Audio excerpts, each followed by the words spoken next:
Olá, alunos, professor João aqui, mais uma vez, mais uma questão para você, prova da AFA 2022/23. E que questão, velho, certo? Trazendo bastante conceito sobre funções, né?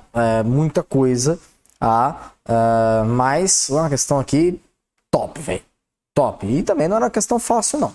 Então vamos lá, com calma, analisando cada item aqui, né? Até porque as alternativas também não ajudavam, né? Todas falsas, todas verdadeiras, apenas uma verdadeira, apenas duas verdadeiras, né? Então teria mesmo que analisar uma por uma com bastante cuidado e com bastante critério. Então veja bem, começando ali pela primeira aqui, ó. Veja bem, vamos lá. Se f de x igual a ax, certo? Ou seja, uma função linear. Com a pertencente aos reais diferente de zero. Pronto, para não ser a função constante. Então f é uma função par? Bom, é uma função linear, velho. É uma reta. Essa reta tem inclinação. Ela não é uma função par.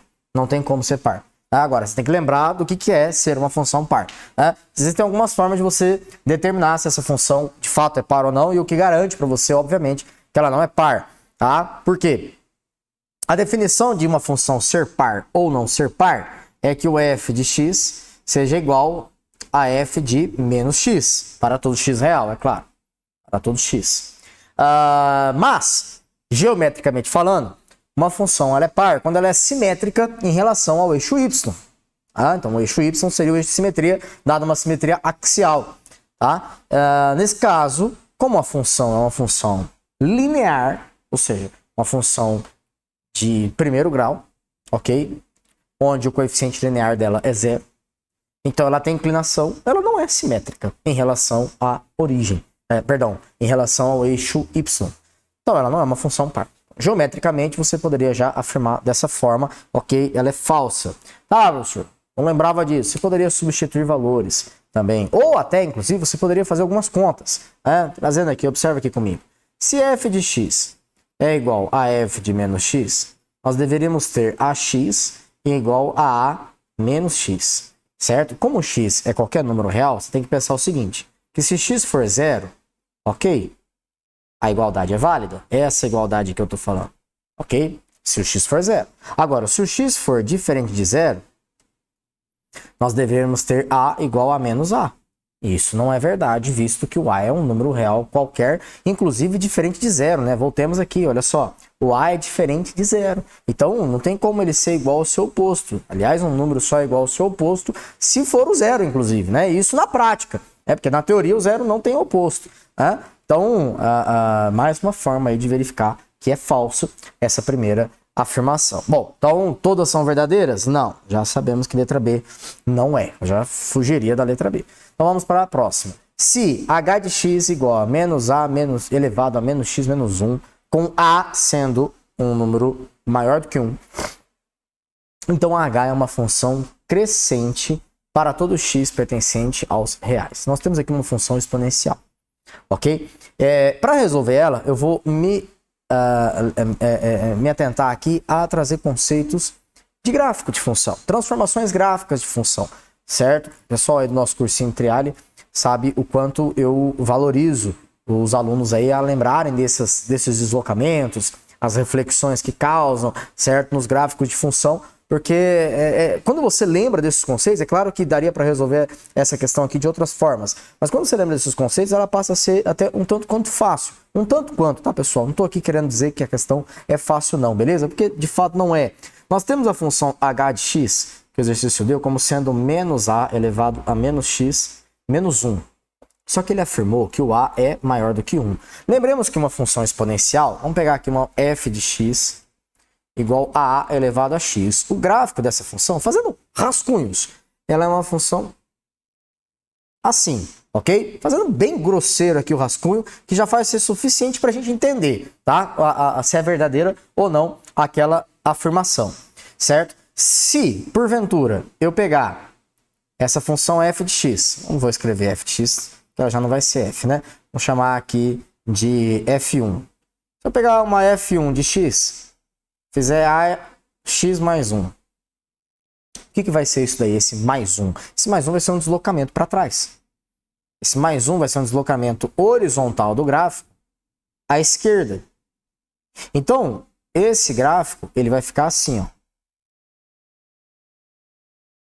Certo? Porque ele vai deslocar para a esquerda. Maravilha? Aí, o que vai acontecer, pessoal? Como aqui em cima nós temos menos x menos 1, eu vou fazer aqui uma f2 de x, que seria a elevado a menos x mais 1. Assim, com parênteses. Olha que interessante. Esse menos ele vai causar uma reflexão horizontal. Ok? O gráfico vai inverter horizontalmente. Sendo assim, esse gráfico ele vai passar a ficar assim, ó.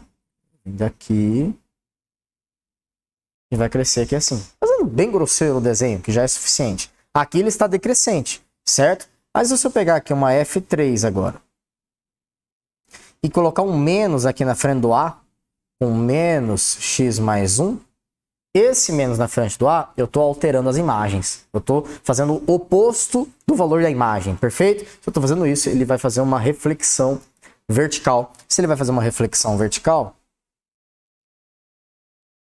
esse gráfico ele vai ficar assim, ó. Desse jeito. Maravilha. E aí, essa função f3 é a função h de x, percebam? Certo? Olha lá, fazendo a distributiva desse menos, fica menos x menos 1, e você tem ali o menos a. Ok? Então, pessoal, observando aqui, essa função é crescente, visto que aqui nós temos uma assíntota. Ok? Que é aquela reta limite. Assíntota.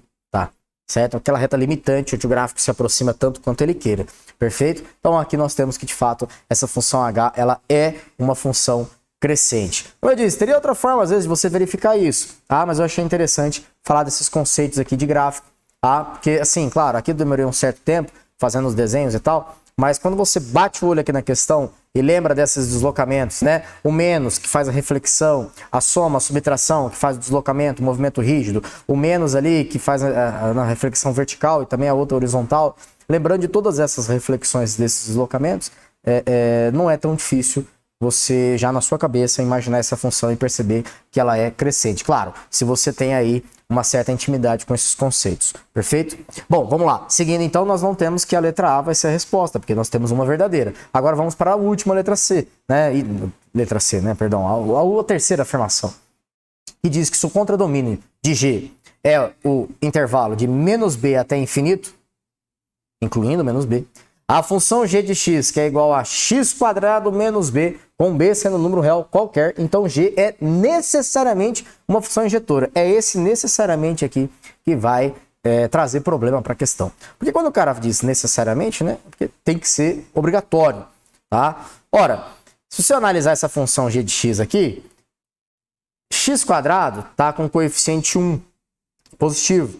Então essa função é quadrática com a parábola voltada para cima. Essa função ela não tem um termo x, é o coeficiente b, não o b aqui que aparece, mas o famoso b da definição de função quadrática, ele vale 0. Portanto, essa função ela é simétrica em relação ao eixo y, beleza? E variando essa função, variando esse b real, a única coisa que vai mudar é que essa função ela vai ficar subindo e descendo. Certo? Vai ficar subindo e descendo. E mais ainda, esse valor aqui de menos b é justamente o y do vértice. Esse menos b aqui. Porque é quando você coloca g de 0. G de 0 dá menos b. E esse cara aqui, como a nossa função ela é simétrica, né, em relação ao eixo y, esse cara é o y do vértice. E se ele é o y do vértice, ele é o ponto mínimo, visto que a nossa função ela tem a concavidade voltada para cima.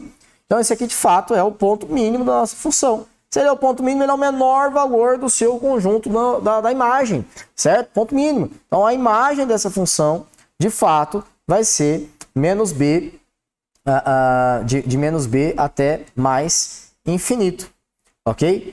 E isso é igual ao contradomínio, que o cara definiu aqui. Então, nós temos a imagem igual ao contradomínio. Sendo assim, essa função ela é necessariamente sobrejetora. Sobrejetora. Professor, mas ela pode ser injetora. Aí depende do domínio. Porque se o domínio for reais positivos, reais negativos, reais não positivos, reais não negativos, aí beleza, aí ela vai dar injetora. Mas se eu não souber o domínio dessa função, eu não consigo dizer se ela vai ser injetora ou não. Que ela vai ser sobre-injetora, isso com certeza. Porque nós acabamos de verificar que a imagem e o contradomínio são iguais. Beleza? Então, essa terceira afirmação é falsa e, portanto, nós temos apenas uma verdadeira, que é a letra C. E aí, finaliza essa questão. Uma questão, como eu disse, bastante coisa, bastante conceito envolvendo, mas é uma questão muito interessante, cara. Uma questão muito boa, até para estudar, fazer o seu estudo pessoal aí, até para outras provas, e lembrar de todos esses conceitos aí de funções, muito interessante, muito bacana. Espero que vocês tenham entendido, espero que vocês tenham acompanhado. A gente se vê numa próxima resolução.